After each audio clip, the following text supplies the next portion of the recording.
یاد لب یک شبم خواب راه نداشتم کنار تن بی سر کاسه خواب گذاشت. بسم الله الرحمن الرحیم. إن الذين قالوا ربنا الله ثم استقاموا فلا خوف عليهم ولا هم يحزنون. درود پڑھیں محمد و آلہ.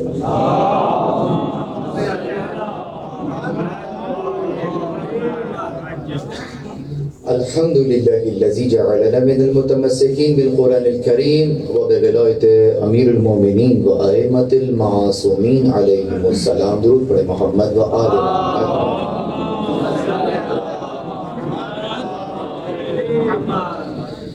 تمام تر تعریفیں خدائے وحدہ لا شریک کے لیے. درود اور سلام محمد اور اہل بیت محمد علیہ السلام کی ذوات مقدسہ پر. حمد ہے اس خدا کی کہ جس نے ہمیں اور آپ کو قرآن کریم، ولایت امیر المومنین اور دیگر ائمہ علیہم السلام کی ولایت سے متمسک کیا. پروردگار عالم کا لطف ہے، احسان ہے، توفیق ہے کہ اس نے آج ایک اور موقع ہمیں عنایت فرمایا ہے کہ ہم اور آپ اس وقت کہیں اور نہیں ہیں بلکہ فرش عزا پر موجود ہیں، اور ہر بار کی طرح انشاءاللہ اس مرتبہ بھی وہ رزق پا رہے ہیں کہ جو ختم ہونے والا رزق نہیں ہے، باقی رہنے والا رزق ہے. اور امید کرتا ہوں کہ ہر مجلس کے ابتدا میں نے یہ تذکر مومنین کو دیا ہے، اس لیے کہ یقیناً پروردگار عالم بھی یہی فرماتا ہے فذکر ان نفعت الذکر، یقیناً بس تم ذکر کرو، یقیناً یہ مومنین کو نفع بخشتا ہے. تو اس حقیقت کا بیان کہ یقیناً ہم وہ رزق لے رہے ہیں کہ جو کہ جس پر ہماری بقا کا انحصار ہے. لیکن اپنی ثقافت کو قائم رکھتے ہوئے، اسلوب کو قائم رکھتے ہوئے ہر مجلس کی ابتدا میں ایک اور نکتہ ضرور دینا چاہتا ہوں، اور وہ یہ کہ جیسے علم، معلومات اور معرفت، اور کل کی مجلس میں تو معرفت عامہ اور معرفت خاصہ کو بھی سمجھ لیا، تو وعدہ یہی کیا تھا کہ ہر مجلس مقام سے مقام تک کے لیے ہوگی. مقام سے مقام جو لوگ نہیں تھے ان کے لیے بتاتا چلوں کہ ایک مقام ہوتا ہے، ایک مقام ہوتا ہے. مقام جگہ کو کہتے ہیں اور مقام درجے کو کہتے ہیں. نعرہ تکبیر، نعرہ رسالت، بولے گا نعرہ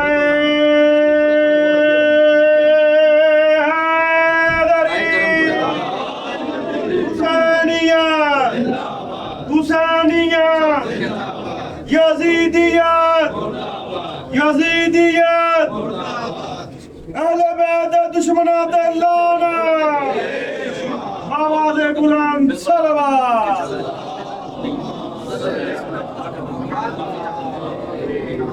تو مقام درجے کو کہتے ہیں، مقام جگہ کو کہتے ہیں. اگر ایک جگہ سے دوسری جگہ جایا جائے تو یہ سین سے سیر ہوتی ہے، اور اگر ایک مقام سے دوسرے مقام تک آیا جائے تو یہ سواد سے سویر ہوتا ہے. اس کو مسارت کہتے ہیں، الیک المصیر، یعنی ٹرانسفارم ہونا. لیکن مسئلہ کیا ہے کہ یہ ٹرانسفارمیشن چونکہ درجات کی ہے تو یہ اپورڈ بھی ہے، ڈاؤن ورڈ بھی ہے، پازیٹیو بھی ہے، نیگیٹو بھی ہے. یعنی اگر بڑھنا چاہیں تو فرشتوں سے افضل، اور کوئی گرنا چاہے تو جانور سے بدتر.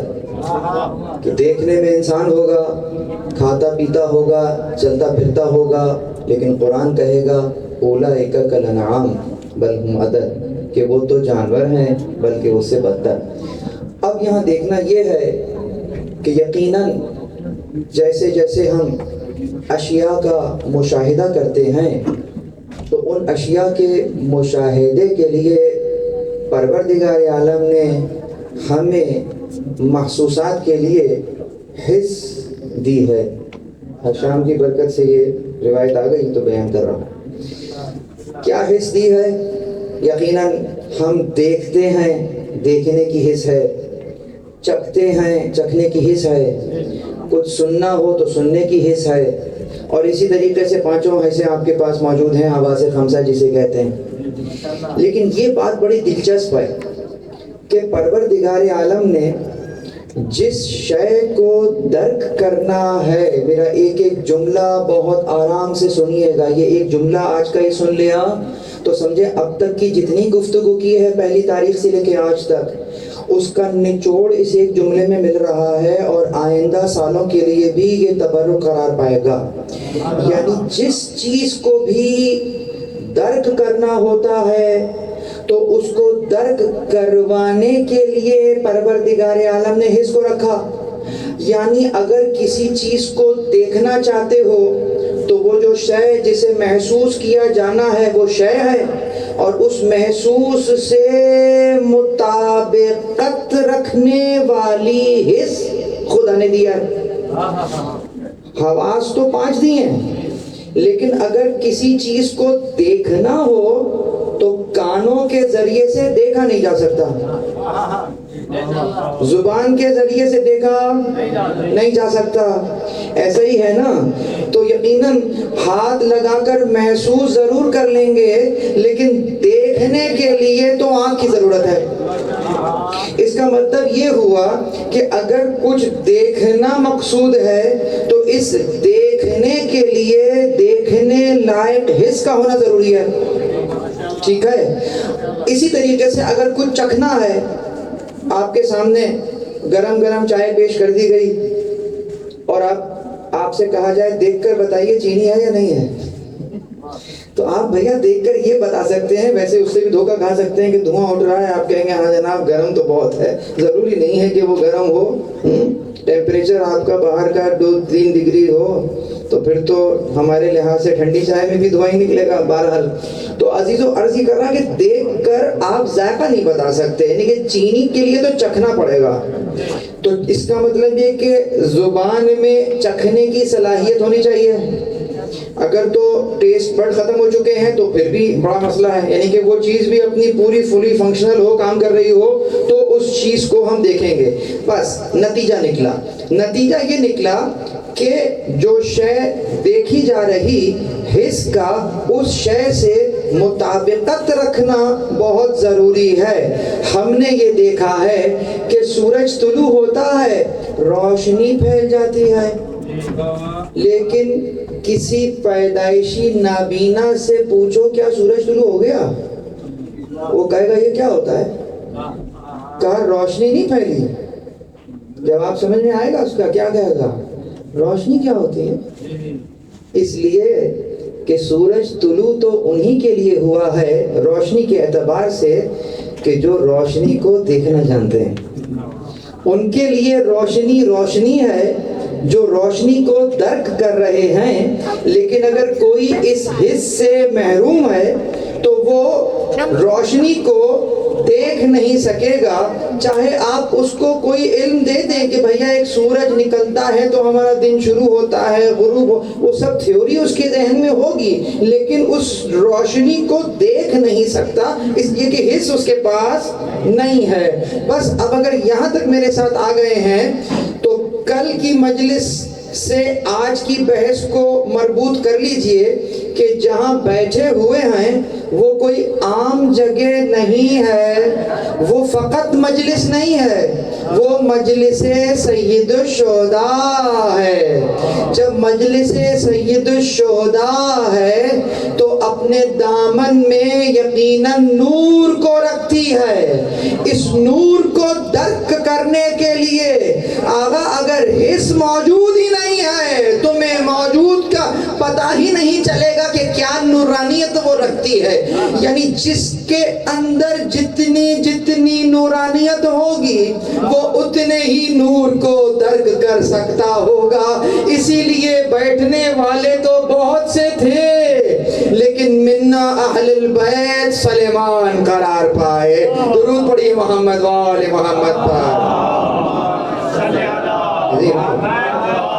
ایسے ہی ہوا نا, سلمان ہو گئے.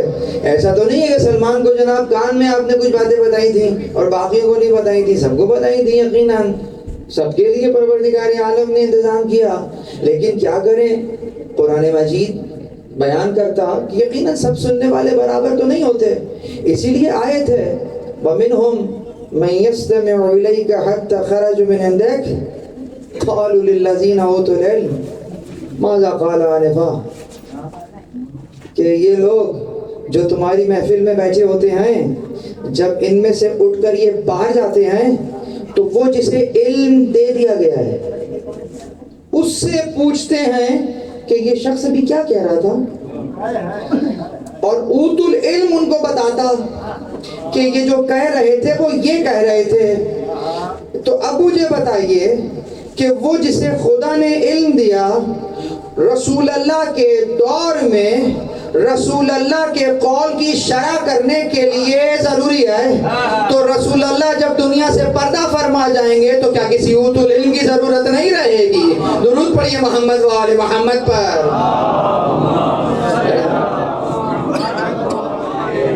کہیں سے تو پوچھیں گے, آپ کے بعد کس سے پوچھیں گے؟ تو رسول اللہ یہی تو کہہ رہے تھے نا کہ ان دو کو چھوڑ کر جا رہا ہوں, پوچھ لینا ان سے. آگے چلیے, تو کیا کہا کہ جناب حس کی ضرورت, جس میں جتنی نورانیت اتنی زیادہ اس کی جذابیت اور اتنا ہی زیادہ اس کا بلند مرتبہ.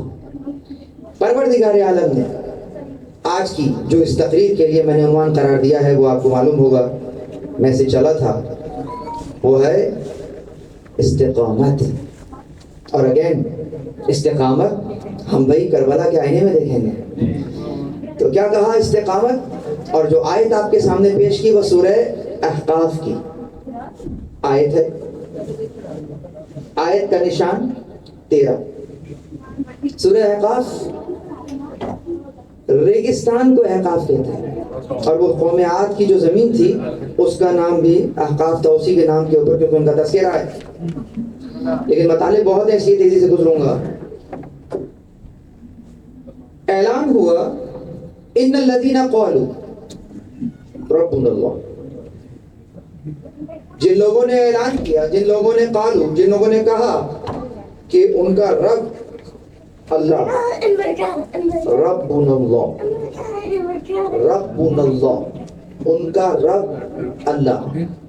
اچھا یہ تو میں ترجمہ اعتباری بیان کر رہا ہوں, لفظی ترجمہ کریں تو قالو ان سب نے کہا ربنا اللہ, ہمارا رب اللہ ہے. تو ان الذین قالوا ربنا اللہ, کہ بے شک جن لوگوں نے یہ کہا کہ ہمارا رب اللہ ہے. ثم یہ پھر بتا رہا ہے کہ وہ جو ابھی قالو کا بیان ہوا ہے وہ کافی نہیں ہے. اگر کافی ہوتا تو آیت ہی رک جاتی, بس کہہ دیا اللہ ہے.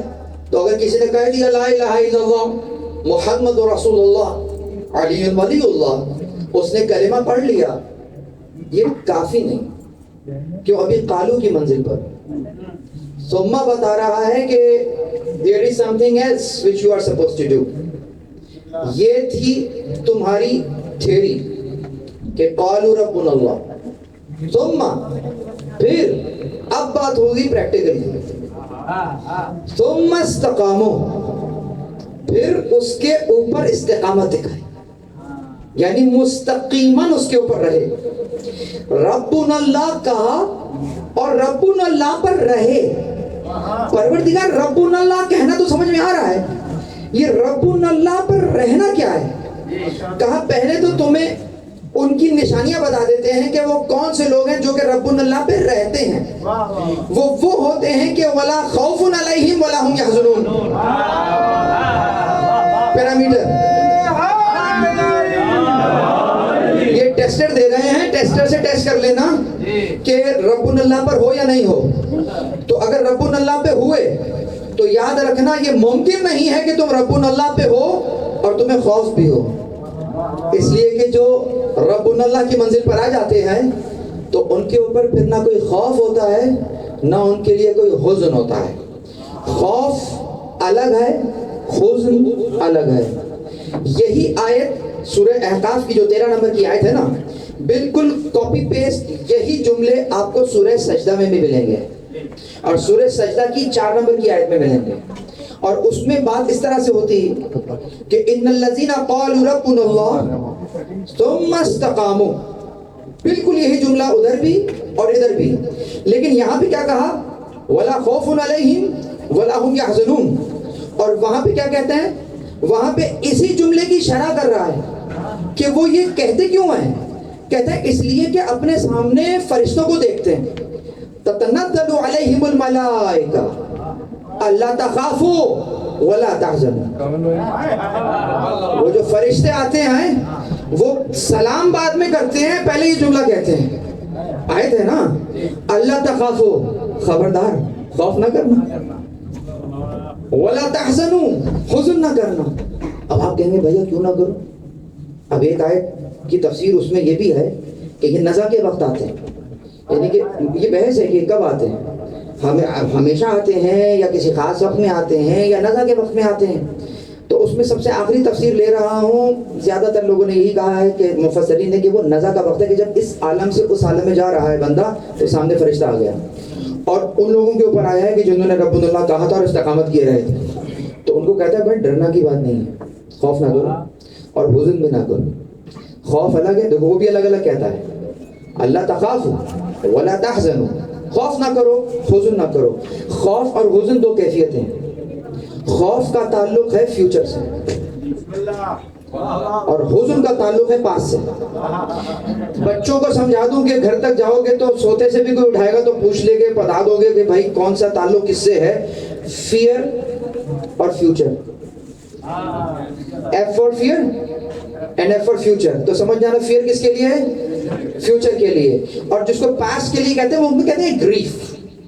گریف کا مطلب ہوگا کوئی غم ہے, حزن. فرشتہ کے کہتا ہے غم نہ کرو حزن بھی نہ کرو. کیوں؟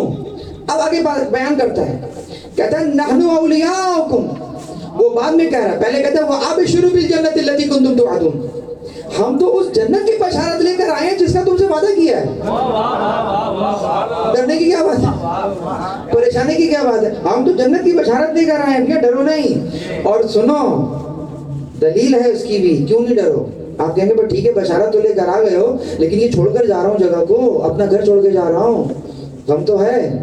تو وہ کہتا ہے کہ وہ چھوڑ رہا نا پیچھے کچھ, کہتا ہے نحن اولیاؤکم فی الحیات الدنیا وفی الآخرہ, ہم تو دنیا میں بھی تمہارے دوست ہیں, آخرت میں بھی تمہارے دوست ہیں. تم اکیلے رہے ہی کب تھے, ہم دنیا میں بھی تمہارے ساتھ تھے, وہاں پر بھی تمہارے ساتھ ہیں, اور تمہارے لیے وہاں پر وہ ہے جو تم چاہتے ہو. وَلَكُمْ فِيهَا مَا تَشْتَهِي أَنفُسُكُمْ وَلَكُمْ فِيهَا مَا تَدَّعُونَ, تمہارے لیے وہاں وہ کچھ ہے جو تم اپنے لیے چاہتے ہو, اور تمہارے لیے وہاں وہ ہے جو تم مانگو گے. یعنی وہ آگے کہتا ہے کہ دنیا کے چھٹنے کا غم نہ کرو, نئی جگہ جانے کا خوف نہ کرو, ہم یہاں بھی دوست تھے, ہم وہاں بھی دوست ہیں. درود پڑھیے محمد وآل محمد پر. خوف کہاں سے, خوف نہیں, مومن پہ خوف نہیں.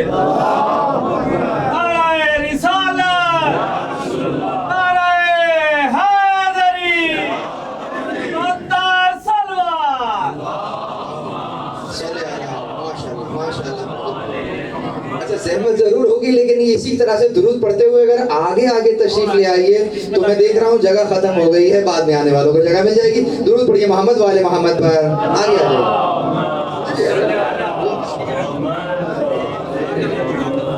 قریب جتنا قریب آ جائیں گے اور نور ملے گا انشاءاللہ. ممبر اعلیٰ خانے کے سامنے آ جائے. محمد والے محمد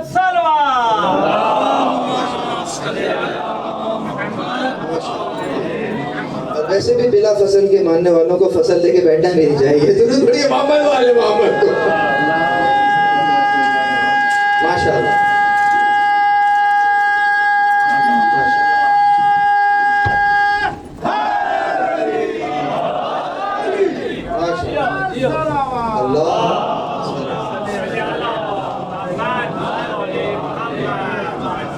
آئیے واپس اسی آیت پہ آتے ہیں کہ بھائی یہاں پر جو بات ہو رہی ہے وہ بھی ملتی جلتی وہی بات ہے کہ جنہوں نے کہا ان کا رب اللہ ہے. یعنی کہ کیا اس تھیوری کا پریکٹیکل کیا؟ یعنی جب خدا کو گارجین مان لیا، جب خدا کو سرپرست مان لیا، جب خدا کو پالنے والا مان لیا، تو پھر یاد رکھو کہ ایک تدبیر وہ ہے جو تم اپنے لیے کرتے ہو، اور ایک تدبیر وہ ہے جو وہ تمہارے لیے کرتا ہے۔ تو جب اس کو اپنا رب مان لیا ہے تو خود کو اس کی تدبیر کے حوالے کر دو، یعنی جو قانون وہ تمہارے لیے پسند کر رہا ہے اس قانون کو من نوعاً اپنی زندگی میں نافذ کر لو، دیکھو وہ تمہیں کہاں پہنچا دیتا ہے۔ کمال اسی قانون میں ہے جو وہ تمہیں دینا چاہ رہا ہے، پچھلی تقاریر کو سنا جا سکتا۔ تو کیا کہا؟ اس قانون پر مستقلاً قائم رہنا، یہ کیا کہلائے گا؟ ربنا اللہ۔ یعنی آپ کے سامنے دو سسٹم پیش کر دیے گئے، ایک سسٹم وہ، بہت توجہ، کہ جو خدا کا سسٹم ہے، ایک ولایت وہ جو خدا کی ولایت ہے، جو اللہ نے آپ کے لیے رکھی ہے، اور ایک ولایت وہ کہ جو کہ اللہ کی ولایت کے مقابلے میں لے آئی گئی ہے۔ مثلا جسے ہم، وہ کہاں سے ملے گا ہمیں؟ قرآن کریم ہی تو ہے جو ہمیں یہ باتیں کھول کھول کر بتاتا ہے، لیکن میرا مسئلہ یہ ہے کہ میں نے قرآن کریم کو وظائف کی کتاب سمجھا ہے۔ میں سمجھتا ہوں کہ قرآن کریم وظیفوں کے لیے آیا ہے، جوڑوں کا درد ہو گیا ہے، یہ آیت پڑھ کے پھونکو صحیح ہو جائے گا۔ تو قرآن کریم جوڑوں کا درد ٹھیک کرنے کے لیے تو نہیں، حکیم کا نسخہ تو نہیں ہے کوئی۔ یہ اور بات ہے کہ اس میں اتنی شفا ہے کہ اگر اس نیت سے بھی پڑھتے ہو تو جوڑوں کا درد ٹھیک ہو جاتا ہے، لیکن یہ کمال نہیں ہے۔ قرآن اس پرپس کے لیے نازل نہیں ہوا۔ پھر کیوں نازل ہوا ہے؟ ثواب کے لیے۔ قرآن ثواب کے لیے بھی نازل نہیں ہوا ہے۔ قرآن کس چیز کے لیے نازل ہوا ہے؟ نہ ثواب کے لیے نازل ہوا، نہ وظائف کے لیے نازل ہوا۔ میں سمجھ رہا ہوں کہ جناب بچہ بہت ڈر رہا ہے، مولانا کوئی وظیفہ بتائیے۔ مولانا نے بھی کہا تم سو جناب عزیزو آیت الکرسی پڑھ لو، اور یا نہیں پڑھ سکتے تو بالکل لکھ کر گلے میں ڈال لو۔ یقین کریں ٹھیک ہے، آیت الکرسی کی برکت سے وہ بھوت پریت بھاگ جائے گا۔ آصف کے لیے ہی ہم نے آیت الکرسی کو لگ دیا نا، لیکن ہم نے کبھی بھی ڈھنگ سے یہ نہیں دیکھا کہ وہ آصف کون سا ہے جو آیت الکرسی سے بھاگتا ہے۔ آخر آصف کے لیے ہمیشہ آیت الکرسی کو سامنے کیا جا رہا ہے۔ آصف سے ڈر رہے ہو، یہ آیت الکرسی پڑھو۔ کچھ تو آیت الکرسی میں ایسا ہے جو تمہیں وہ بھوت دکھاتا ہے کہ جو کہ جس سے بچپن میں بچہ ڈرتا ہے، ہم کہتے ہیں بھوت سے ڈر رہا ہے جناب، گھر کے باہر لکھ کر لگا دو، گھر میں کوئی بھوت نہیں آئے گا۔ ایک مرتبہ سورہ بقرہ میں موجود 255 والی آیت کے اندر دیکھ تو لیجئے کہ وہ بھوت کون سا بھوت ہے جو اس میں بیان ہوا ہے۔ 2 جگہ اس بھوت کا نام ہے۔ اگر چاہتے ہو کہ تمہارا گھر آصف زدہ نہ ہو، اگر چاہتے ہو کہ تمہارا ملک آصف زدہ نہ ہو، آیت الکرسی کو سمجھ کر پڑھ لو۔ 2 مقام پر نظر آئے گا، جب کہتا ہے لا اکراہ فی الدین قد تبین الرشد من الغی فمن یکفر بالطاغوت ویؤمن باللہ، یعنی وہ لوگ کہ جنہوں نے طاغوت کا انکار کر دیا اور اللہ کی ولایت کا کلمہ پڑھ لیا۔ دوسری جگہ آگے کہتا ہے کہ اللہ ولی الذین آمنوا یخرجہم من الظلمات الی النور والذین کفروا اولیاءہم الطاغوت یخرجونہم من النور الی الظلمات۔ یہ ملعون طاغوت وہ طاغوت ہے جو پہلے درجے میں تو تمہیں خدا کی ولایت میں رہنے نہیں دیتا ہے، اور اگر کوئی چلا جائے تو یہ اس کو وہاں سے نکال کر دوبارہ ظلمات میں لے جاتا۔ درود پڑھیے محمد و آل محمد پر۔ چونکہ خدا کے نظام کے مقابل پر ہے طاغوت۔ طاغوت نعرہ رسالہ، نعرہ حیدری، حسینیہ، محمد و آل محمد بلندر صلوات۔ طاغوت ہے ہی طغا سے، طغا کہتے ہیں سرکش، سرکشی کرنے والا، طاغی سرکشی کرنے والا، جیسے باغی بغاوت کرنے والا، تو بالکل ویسا ہی طاغی طغیان، جسے کہتے ہیں سمندر میں طغیانی ہے، اچھل اچھل بہت لہریں اچھل اچھل کے باہر آ رہی ہیں، اس کو سرکشی کہتے ہیں. تو یعنی وہ جو سرکش ہو جائے، جو خدا کے مقابلے پر کھڑا ہو جائے، جو خدا کے قانون کے مقابلے پر کوئی قانون بنا دے، سمجھ جانا طاغوت ہے. یہی وہ آصف ہے کہ جس سے آیت الکرسی بچا کے رکھتی ہے. اب اگر ماشاءاللہ حسن سماعت تو بلند ہے ہی، تو آئیے ذرا ایک تبرک دے دوں. آیت میں کیا تھا کہ اللہ کس کا ولی ہے؟ کہ جنہوں نے خدا کی ولایت کو قبول کیا ہے. اللہ نے کیا کیا ہے ان کے ساتھ؟ ان کو ظلمات سے نکالا ہے اور کہاں لے گیا؟ نور کی طرف لے گیا. اور وہ جو طاغوت ہے اس نے ان کو کہاں سے نکالا؟ نور سے نکالا. کہاں لے گیا؟ ظلمات کی طرف لے گیا. یہ بتائیے قبلہ، ظلمات جو ہے وہ سنگولر ٹینس ہے یا پلورل؟ جمع ہے نا. ظلمات واحد ہے یا جمع؟ اور نور واحد ہے یا جمع؟ تو اب اگر نور سے اللہ نے ظلمات سے نکالا تھا تو ظلمات کے مقابلے پر تو انوار آنا چاہیے. ظلمات کے مقابلے میں کیا آنا چاہیے؟ انوار آنا چاہیے نا. اور جب چلو طاغوت نے نور سے نکالا تھا تو نور سے نکال کے ظلمت کی طرف لے جاتا، لیکن وہ بھی ظلمات کی طرف لے گیا. کچھ تو سمجھ میں آ رہا ہے نا کہ نور کو انوار نہیں کہا جا رہا اس مقام کے اوپر. کیوں؟ توجہ رہے. وہ یہ کہ کوئی تو ایسا نور ہے نا کہ جس کی ہدایت پروردگار کر رہا ہے، اور جب اس پر ہاتھ رکھ رہا ہے تمہیں دیکھنے کے لیے پہلے ہیں، دوسرے ہیں، تیسرے ہیں، 10ویں ہیں، 12ویں ہیں، 14ویں ہیں، دکھنے میں الگ الگ ہیں، لیکن اولنا محمد، اوسطنا محمد، آخرنا محمد، کلنا محمد. درود پڑھیں محمد و آل محمد. ایک ہی ہے، ایسے ہی ہے.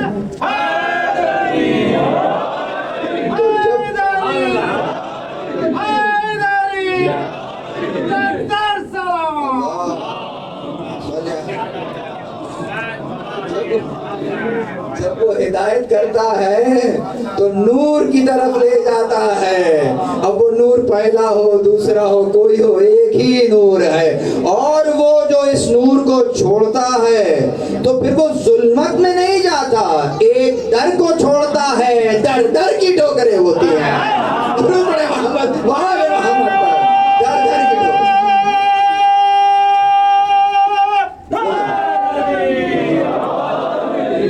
یہ وہ گھر ہے کہ یقیناً جہاں خدا کے، جب سورہ نور کی وہ آیت نازل ہوئی تھی نا کہ وہ گھر ہے کہ جہاں پر اللہ کے ذکر کو جو ہے بلند کیا جاتا ہے، تو اصحاب کرام بیٹھے ہوئے ہیں سامنے. تو انہوں نے پوچھا کہ یا رسول اللہ یہ کون سا گھر ہے؟ تو آپ نے فرمایا یہ انبیاء علیہ السلام کے گھر ہیں. تو اسی محفل میں اکابرین بیٹھے ہوئے تھے. حضرت ابو بکر کھڑے ہوئے، ہاتھ کھڑا کیا، یا رسول اللہ یہ گھر بھی اسی گھر میں ہے. بی بی زہرا کے گھر کی طرف اشارہ کیا. پہلے نام نے لکھا کہ کس نے پوچھا تھا، لکھا ہے کہ اصحاب نے پوچھا تھا کہ یا رسول اللہ یہ گھر کس کے ہیں؟ تو آپ نے جواب دیا یہ انبیاء کے گھر ہیں. تو پھر حضرت کھڑے ہوئے، انہوں نے کہا کہ یا رسول اللہ، بی بی زہرا کے گھر کی طرف اشارہ کر کے کہتے ہیں کہ یا رسول اللہ کیا یہ گھر بھی انہی گھروں میں ہے؟ آپ نے کہا جی ہاں، نہ فقط یہ کہ انہی گھروں میں ہے بلکہ ان گھروں سے افضل.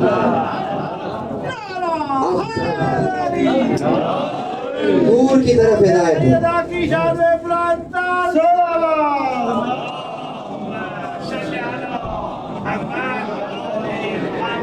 حضرت کے طفیل ہمیں یہ حدیث مل گئی تو یقیناً کیا کہا؟ کہا کہ ان سے بھی افضل گھر ہے. اللہ اکبر. تو نور کی طرف لے جاتا ہے. اور جو طاغوت ہے وہ چاہتا ہے کہ ان کو در بدر کی ٹھوکریں کے لیے اس گھر سے ہٹا دو. بس عزیزوں بات کو آگے بڑھائیے. اب اگر یہاں تک بھی میرے ساتھ آ گئے تو اب یہاں پر دیکھتے ہیں کہ ٹھیک ہے ربنا اللہ کہہ دیا تو فقط کہا نہیں ہے، خدا کے نظام کو بھی مانا، اور جب خدا کے نظام کو مانا ہے تو اب جب کلمہ پڑھا جائے گا تو کیفیت بدل جائے گی۔ اسی لیے کہتے ہیں کہ جب کلمہ نفس کلمہ پڑھتا ہے، فقط حلق سے پڑھ رہا ہے، تو وہ فقط الفاظ ہیں جو کہ ہوا میں بکھر جاتے ہیں، لیکن ایک مرتبہ جب نفس کی کیفیت بدل جاتی ہے اسی کلمے سے، معرفت والی گفتگو کو یاد کر لیجئے کہ وہی علم جب قلب میں اتر جاتا ہے اور دل منقلب ہو جاتا ہے تو نفس کی کیفیت بدلتی ہے۔ جب نفس کی کیفیت بدلتی ہے، کلمہ تو وہی رہتا ہے لیکن چونکہ کیفیت بدل جاتی ہے، اس کیفیت کے بدل جانے سے انسان بسا اوقات لعن اللہ سے علیہ السلام ہوتا ہے۔ اسی لیے ہم نے دیکھا حور کی نماز نہیں بدلی تھی، ادھر بھی وہی تھی ادھر بھی وہی تھی، یہاں تک کہ جب سامنا ہوا ہے ذو حسن کے اوپر اور وضو کرنے کے بعد نماز کے لیے کھڑے ہو رہے تو آپ نے پوچھا حور کیا تم الگ نماز پڑھاؤ گے لشکر کو؟ تو کہتا ہے نہیں کہ ابن رسول اللہ آپ کے پیچھے ہی نماز پڑھیں گے۔ یعنی حور کی نماز وہی تھی جو سید الشہداء کی نماز تھی، تو پھر کیا چیز تھی جو بدل گئی؟ جو وہاں کے خیمے میں رہتے ہوئے بھی نماز ہو رہی، ادھر آ کر بھی نماز نہیں ہو رہی، کچھ تو ایسا ہے جو بدلا ہے۔ وہ کیا بدلا ہے؟ وہ حور کی کیفیت بدلی ہے۔ حور نے یزیدی خیمے کو چھوڑ کر حسینی خیمے کو اختیار کیا، گویا ایڈریس بدل گیا ہے حور کا، اب جہنم کا نہیں جنت میں اس کا گھر تلاش کرنا۔ درود پڑھیے محمد و آل محمد پر۔ حجت زمان کی معرفت آ گئی ہے، جانتا ہے کہ یہ امام زمان ہے۔ عزیزوں بس آگے چلیے، تو اب یہاں پر جب ہم کہیں گے ربنا اللہ تو پورے نظام کے ساتھ ہم ربنا اللہ کو ربنا اللہ مانیں گے، کہ اب جب کلمہ پڑھیں گے کہ کوئی خدا نہیں، کوئی الہ نہیں سوائے اللہ کے، تو گویا یہ کہہ رہے ہوں گے کہ کوئی نظام نہیں ہے سوائے خدا کے نظام کے۔ طاغوت کو اس انداز سے بگ نو کہہ دیں گے۔ آگے چلیے، اب آئیے استقامت کے اوپر کہ یہ استقامت ثم استقاموا، اصل چیز تو ادھر ہی ہے بھائی، استقاموا، قوم سے قوم، یہیں سے بنتا ہے قوم، یہیں سے بنتا ہے اقام جب میں فعل بناتا ہوں، یہیں سے بنتا ہے اقیموا۔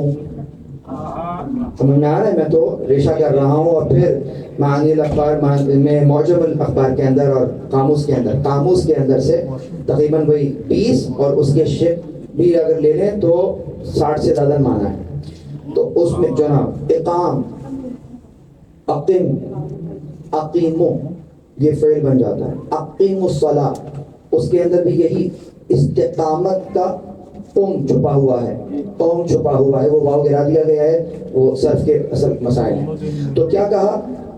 ٹھہر جانا، رک جانا، ڈٹ جانا، کھڑے ہو جانا، یہ سارے معنی اس قوم کے اندر موجود ہیں۔ کہتے ہیں قوم باذن اللہ، وہ قوم بھی یہی قوم ہے کہ اٹھ جاؤ، مطلب وہاں پہ یعنی کہ اس حالت میں آ کر ٹھہر جاؤ، یہ بھی وہیں پر آ جائے گا، ارادہ کرنے کے معنی میں بھی آئے گا۔ لیکن استقامت یعنی کسی امر کا مسلم ارادہ کرنا اور اس ارادے پر قائم رہنا، قائم بھی وہیں سے ہے، اسی کے ڈیریویٹیوز کے اندر۔ اب ہم نے کہا کہ جناب جیسے کہتے ہیں اقیم الصلاۃ کہ نماز کو قائم کرو، تبرک دے رہا ہوں، یاد رہیے گا اقیم الصلاۃ کا مطلب ترجمہ تو یہی کہا جاتا ہے نا، نماز پڑھو۔ اگر آج اقیم الصلاۃ سمجھ میں آ گیا تو استقامت سمجھ میں آئے گی۔ القرآن یفسر بعضہ بعض، ہمارا طریقہ وہی ہے، تو قرآن ہی قرآن کی تشریح کر رہا ہے۔ فرق کیا ہے نماز کے پڑھنے میں اور نماز کے قائم ہونے میں؟ قرآن یہ نہیں کہہ رہا کہ نماز پڑھو، قرآن چاہتا ہے کہ تم نماز قائم کرو۔ پروردگار تو ہی بتلا دے کہ پتہ کیسے چلے گا کہ کب نماز قائم ہوئی ہے اور کب نماز پڑھی گئی ہے؟ تو اگرچہ آیت موجود ہے کہ ان الصلاۃ تنہی عن الفحشاء والمنکر، کہ یقیناً نماز تو بے حیائی اور برے کاموں سے روکتی ہے، تو اگر تو نماز واقعتاً تمہیں برے کاموں اور بے حیائی سے روک رہی ہو تو سمجھ جانا کہ واقعتاً نماز قائم ہوئی ہے. اگر نہیں روک رہی ہے تو پڑھ تو رہے ہو، قائم نہیں ہوئی ہے. یہ تو آسان ہے، یہ تو سیدھی سیدھی بات تھی، لیکن بہرحال اب ذرا اور مثال لے کے سمجھاتے ہیں. یہ بتائیے کہ نماز میں کر کیا رہے ہوتے ہیں؟ چند افعال ہے نا، یا تو قیام کریں گے، رکوع کریں گے، اور جناب قعدہ کریں گے یا سجدہ کریں گے، اور اس کے بعد پھر قیام شروع ہو جائے گا. اسی طریقے سے رکعتوں پہ رکعتیں چلیں گی اور نماز ختم ہو جائے گی. ایسا ہی ہے نا. وہ پروردگار اتنا کریم ہے، تمہاری نماز کے اندر ایک ایک رکعت میں اس کی نظر ہے، یہاں تک کہ وہ چاہتا ہے کہ تمہاری نماز محفوظ رہے، کہ نماز پڑھتے ہوئے بھی کہیں کوئی وائرس اٹیک نہ کر لے کہ تمہاری نماز کو بیمار کر دے. تو اس نماز کو اس وائرس سے بچانے کے لیے اس نے بیچ میں اذکار رکھے ہیں. وہ اذکار کی ڈوز تم لیتے رہو، وائرس سے بچے رہو گے. کیا مطلب؟ رکعت ختم ہوئی، نماز کا سجدہ آخری رکعت کا یا اس رکعت کا سجدہ کیا، دوسرا سجدہ کر لیا، اب دوسری رکعت کے لیے کھڑے ہو رہے ہیں نا. کھڑے تو بعد میں ہو گئے، پہلے ایک ذکر کر لو، بحول اللہ قوتہ اقوم واقعد. اللہ کی دی ہوئی قوت ہی سے اٹھ رہا ہوں، بیٹھ رہا ہوں. یہ ذہن میں نہ آنے پائے میں نماز پڑھ رہا ہوں. کیا تمہاری نماز خدا نے تمہیں قوت دی ہے، اسی کی دی ہوئی قوت سے اس کا ذکر کر رہے. درود پڑھیے محمد و آل محمد پر. تکبر نہیں آئے گا کبھی بھی نماز میں، کبھی تکبر نہیں آئے گا.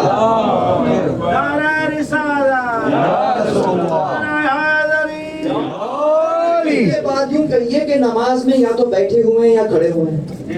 ایسا ہی ہے نا، یا تو بیٹھے ہوں گے یا کھڑے ہوئے ہوں گے. کم از کم یہ دو حالتیں تو موجود ہیں یا نہیں ہے؟ اچھا جب تم نماز کی حالت میں تھے، کہہ رہے ہو بحول اللہ قوتہ یقوم واقعد، ابھی رکوع میں گئے، اکیلے کمرے میں تھے، سبحان ربی العظیم جب یہ کہہ دیا وہ بحمدہ، اس کے بعد جب کھڑے ہوئے، میں نے کیا کہا تھا؟ اذکار کی ڈوز جو دی ہے نا، سمع اللہ لمن حمدہ، تم نے اتنے آرام سے کہا تھا سمع اللہ لمن حمدہ، آس پاس کوئی بھی نہیں تھا، اس نے سن لیا. سبحان اللہ، اس نے سن لیا. اب یاد رکھنا کہ وہ ہے جو تمہیں تنہائی میں بھی سن رہا ہے.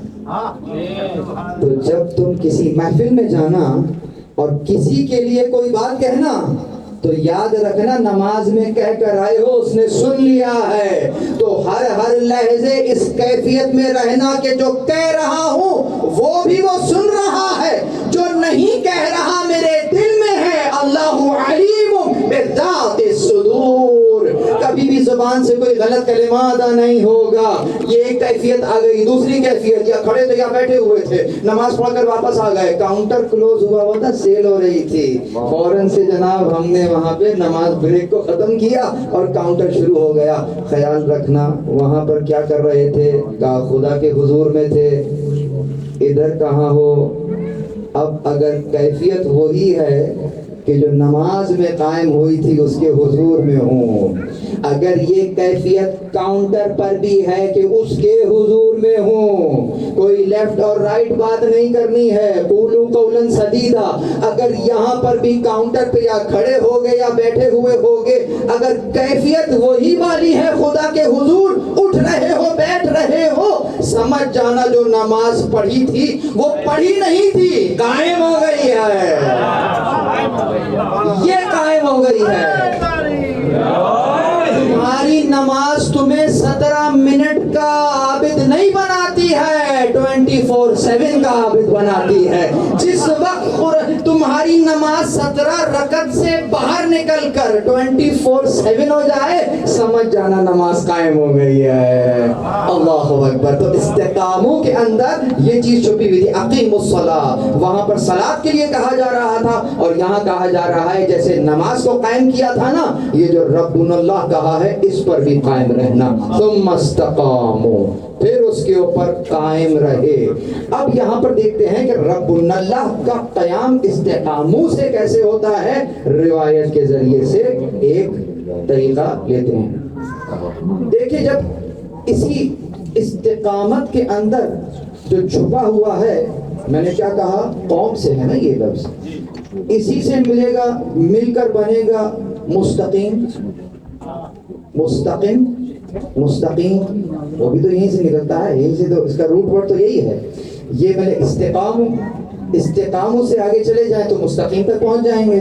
اور خدا کہہ رہا کہ اہدنا الصراط المستقیم, کہ مجھے قائم رکھ کس پر, صراط کسے کہتے ہیں, تو طریق کسے کہتے ہیں.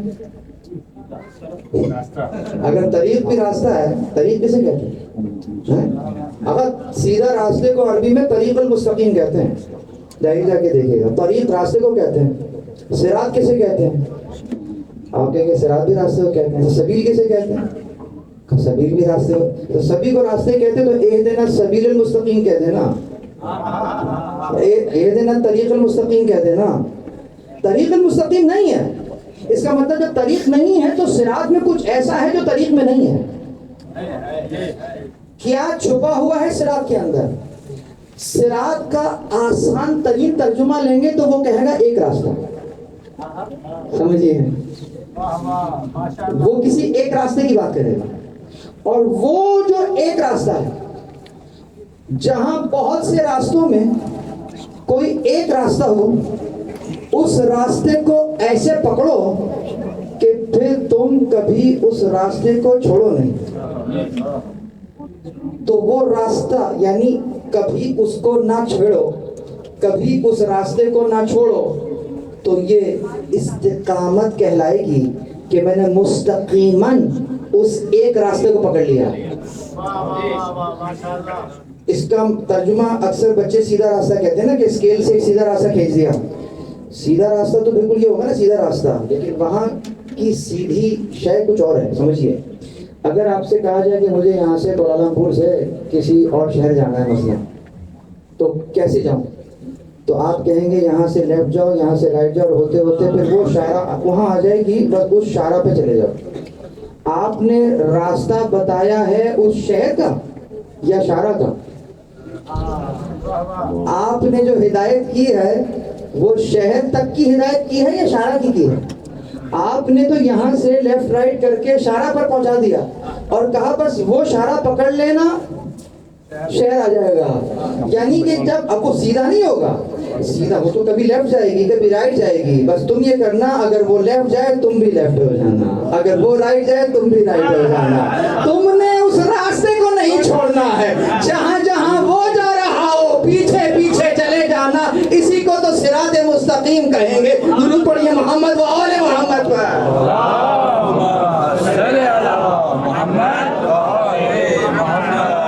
اب اگر یہاں تک میرے ساتھ آ گئے ہیں, ابھی تو میں نے نام نہیں لیا ہے نا, اب لے لیتے ہیں نام, کہ یہاں رسول اللہ نے ہاتھوں کو بلند کیا اور فرمایا علی مع الحق والحق مع العلی. اس کے بعد یہ حدیث یہاں ختم نہیں ہوئی, حدیث آگے چلی, ابھی دعا کنٹینیو ہوتی ہے. کیا کہا, پہلے تو اسٹیٹمنٹ دیا ہے کہ العلی مع الحق والحق مع العلی. کہتے ہیں کہ اللہم ادر الحق حیث ما دار, اے پروردگار حق کو ادھر پھیر دے جدھر علی جائے.